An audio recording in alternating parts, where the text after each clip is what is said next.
ஆப்பம் செய்திருக்கிறேன். வாசனையாக நல்லா பஞ்சு மாதிரி இருக்கும் பாருங்கள். டேஸ்ட்டாகவும் இருக்கும், ரொம்ப டேஸ்ட்டாகவும் இருக்கும். சோடா எதுவுமே சேர்க்காம இந்த மாதிரி வரும்.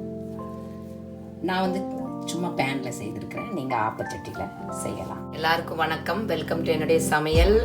நான் ஆப்பத்துக்கு மாவு அரைச்சி வச்சுருக்கிறேன். நான் நேற்று அது வீடியோ எடுக்க முடியலை. இப்போ ஒரு நைட் ஃபுல்லாக இருந்திருக்கு. இது காலையில் ஒரு 10 மணி அந்த மாதிரி.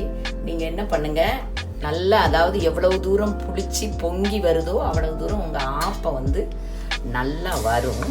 பாருங்க, இந்த மாதிரி பொங்கி வரணும், இந்த மாதிரி நுரைச்சி வரணும். ஆனால் இது புளிச்சிருக்காது, ஆப்பம் புளிச்சு இருக்காது. தோசை எப்படி புளிச்சிரும் அது மாதிரி ஆப்பம் புளிக்காது. எவ்வளவு தூரம் இந்த மாதிரி பொங்கி வர வைக்கீங்களோ அவ்வளவு தூரம் உங்களுக்கு ஆப்பம் உங்களுக்கு சோடா இல்லாமல் அருமையாக வரும். இப்போ இந்த ஆப்ப மாவில் இப்போ நாங்கள் இதில் ஸ்வீட் ஆப்பம், இனிப்பு ஆப்பம் பண்ணுவோம், பணியாரம், வெள்ளை ஆப்பம், வெள்ளை பணியாரம், இப்படி 4 வகையாக இதே ஒரே மாவில் செய்யலாம். ஆனால் இந்த மாதிரி இப்படி நுரைக்கலை அப்படின்னா நீங்கள் சோடா யூஸ் பண்ண வேண்டியது வரும். சில அதாவது வெயில் நேரம் இப்படி நல்லா பொங்கி வந்துடும். ஆனால் நமக்கு குளிர் காலங்களில் இப்படி வராது. அதாவது வரும், கொஞ்சம் ரொம்ப டைம் எடுக்கும்.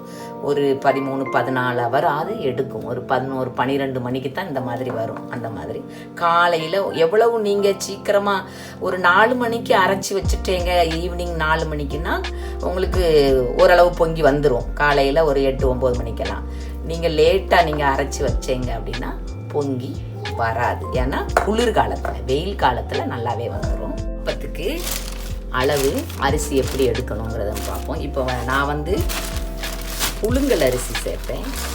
அதாவது ராஜா ராணி புழுங்கல் அரிசி, எந்த புழுங்கல் அரிசினாலும் நீங்கள் எடுத்துக்கிடலாம்.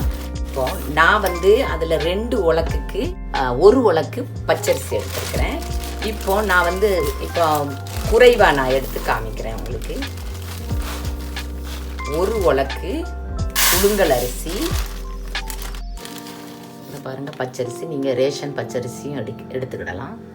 1/2 உலக்கு இந்த மாதிரி 1/2 உலக்கு எடுத்துக்கிடணும். புழுங்கல் அரிசி 1 உலக்கு, பச்சரிசி 1/2 உலக்கு இந்த மாதிரி.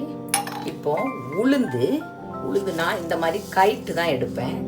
இந்த மாதிரி கைட்டு நீங்கள் அதாவது 2 உலக்கு நீங்கள் டபுளாக சேர்க்கும்போது, இது டபுளாக எப்படின்னா 2 உலக்கு நம்ம புழுங்கல் அரிசியும் 1 உலக்கு நம்ம பச்சரிசியும், அதுக்கு நீங்கள் வேணால் கொஞ்சம் கூட சேர்த்துக்கலாம். அவ்வளோ சேர்த்தா போதும், ஒன்றும் ரொம்பலாம் சேர்க்க வேண்டாம்.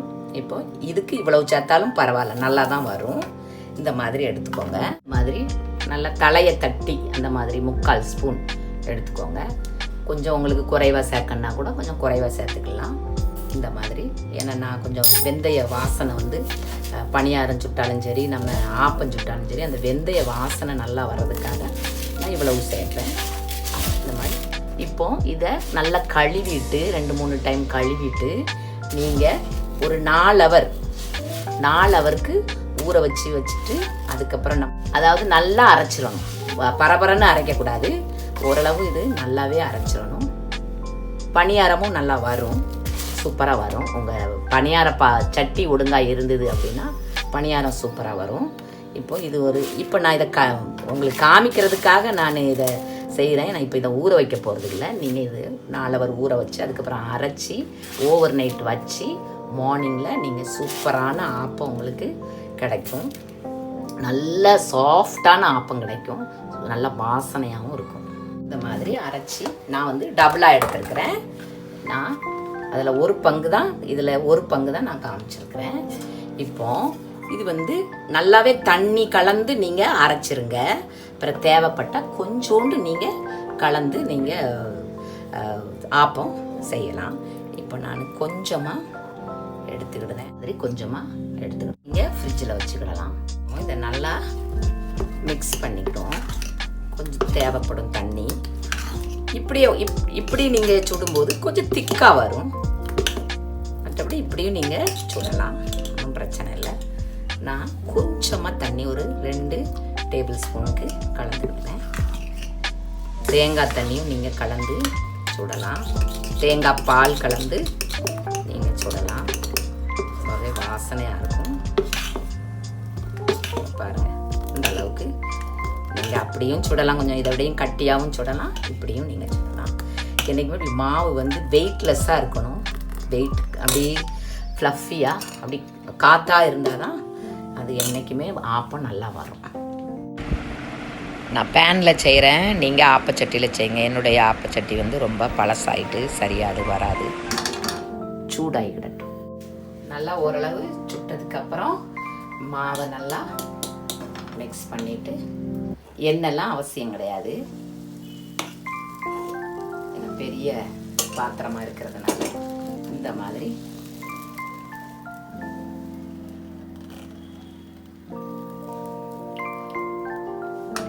தீயை கொஞ்சம் ஸ்பீடாக வச்சுக்கோங்க. இப்போ இதை மூடி போட்டு வேக வைக்கணும். ஒரு 1 மினிட் 2 மினிட்குள்ளே ஆயிரும். இப்போவே வெந்துட்டு பாருங்கள், இந்த மாதிரி சூப்பராக வந்துடும். நீங்கள் ஆப்பச்சட்டியில் பண்ணும்போது சென்டரில் இந்த மாதிரி இருக்கும். இப்போ நம்ம இது எண்ணெய் தேவையில்லை. உங்களுக்கு எண்ணெய் விடணும் அப்படின்னா எண்ணெய் விட்டுக்கோங்க. எவ்வளோ ஒரு சூப்பரான ஆப்பம்.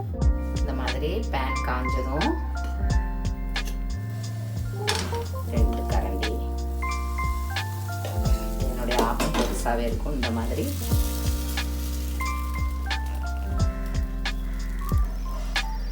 ஆப்பச்சட்டியில் சென்டரில் நல்லா உப்பி வரும்.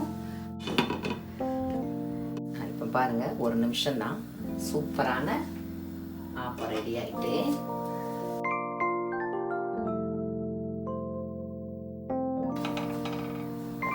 எவ்வளோ அழகாக இருக்கு. நல்லா பஞ்சு மாதிரி இருக்கும்.